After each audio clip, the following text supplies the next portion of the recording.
Dans mon village, juste au bord du Grand Bleu, il y avait un coq pas comme les autres. Un coq qui respectait l'ouvrage du matin, chantait au lever du soleil, jamais avant, jamais après.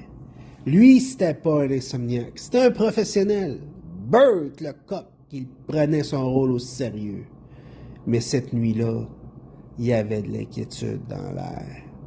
Le maire, sa fille et Jack le chat étaient sur la grande plage, les pieds plantés dans le sable froid.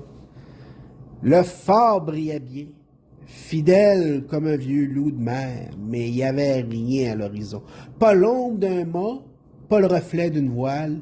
Le bateau des pêcheurs lui manquait l'appel. Jack, le regard perçant et la queue battante, murmurant en scrutant la mer, « Si c'est pas le phare, c'est la brume qui les embrouille. Ils sont là, quelque part, mais perdus dans le gris. » Le maire hocha la tête soucieux. Sa fille serra les bras autour d'elle. S'il ne trouve pas la plage, il risque de s'échouer sur les rochers. Bert, du haut de son perchoir, écoutait tout ça d'une oreille affûtée. Il plissa les yeux vers la mer.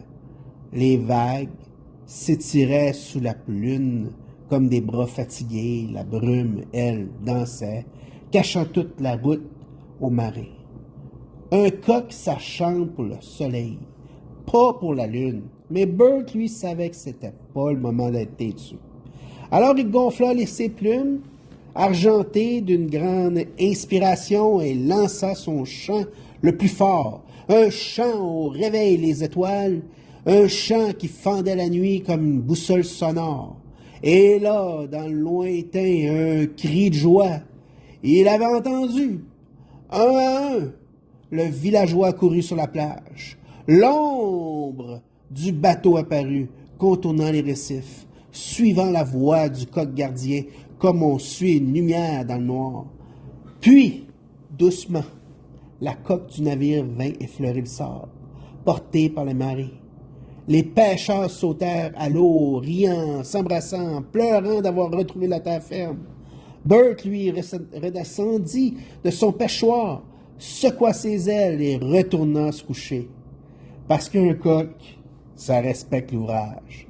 Mais ça sait aussi quand il faut faire une exception. Et depuis ce jour, si d'aventure, en pleine lune, vous entendez un coq chanter sur la plage, ne vous inquiétez pas. C'est juste Bert qui veille sur ceux qui rentrent à bon port, ou plutôt, à bon sable.